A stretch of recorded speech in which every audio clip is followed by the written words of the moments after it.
৬৩ বছরের শিবশঙ্কর এখনো দাপিয়ে বেড়াচ্ছে বিশ্বের বড় বড় ম্যারাথনগুলোতে। বয়স যেন একটি সংখ্যা মাত্র, তরুণদের মতোই ছুটছেন তিনি। চেক রিপাবলিকের রাজধানী প্রাগে প্রথমবারের মতো আন্তর্জাতিক ম্যারাথনে অংশ নিয়ে দেশের পতাকা উড়ালেন বাংলাদেশের দৌড়বিদ শিবশঙ্কর পাল। বিশ্বের ৫০টি দেশের প্রায় ১০,০০০ প্রতিযোগীদের ভিড়ে লাল সবুজের পতাকা নিয়ে দৌড়েছেন শিবশঙ্কর। অনেক আগেই ১০০তম ম্যারাথন সম্পূর্ণ করেছেন। এখন লক্ষ্য ১৫০ ম্যারাথনের মাইলফলক স্পর্শ করার। এই ম্যারাথনের মাধ্যমে শিবশঙ্কর ব্যক্তিগত ১৩৩তম আন্তর্জাতিক ম্যারাথন পূরণ করলেন। ৪ মে রোববার ঐতিহাসিক এই ম্যারাথন দেখতে মুগ্ধতা ছড়ানো শহর প্রাগ শহরের বিভিন্ন স্থান থেকে জড়ো হয়েছিল লাখো দর্শনার্থী।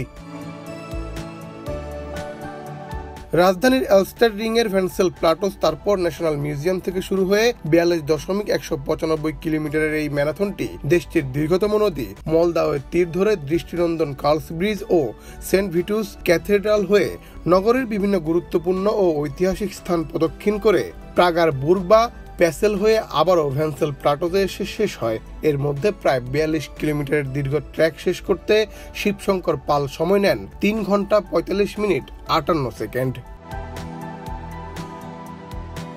এর আগে বিশ্বের বিখ্যাত সব আন্তর্জাতিক ম্যারাথনে বাংলাদেশের পতাকা নিয়ে দৌড়েছেন শিবশঙ্কর। দৌড়েছেন মাউন্ট এভারেস্ট, সুইজারল্যান্ডের ইন্টারলাকেন ও ইয়ুংফ্রাউ এর মতো কঠিন সুন্দরতম ম্যারাথনে। শৌখিন এই দৌড়বিদ ২০১৮ সালের নভেম্বরে নিউ ইয়র্কে ব্যক্তিগত ক্যারিয়ারের ১০০তম ম্যারাথনে অংশ নেন। ৬৩ বছর বয়সী শিবশঙ্কর পাল জার্মানির মিউনিক শহরের একজন সফল ব্যবসায়ী হলেও তার শৌখিন ইচ্ছা বিশ্বের সব বিখ্যাত ম্যারাথনগুলোতে ফিনিশিং লাইন শেষ করে বাংলাদেশের নাম উজ্জ্বল করা। লক্ষ্য আপাতত দেশের লাল সবুজের পতাকায় ব্যক্তিগত ১৫০ আন্তর্জাতিক দূরপাল্লার ম্যারাথনের মাইলফলক অর্জন করা। ম্যারাথনে তার পরিবার ও প্রবাসীদের উৎসাহের কথা কৃতজ্ঞতার সাথে স্মরণ করেন শিবশঙ্কর।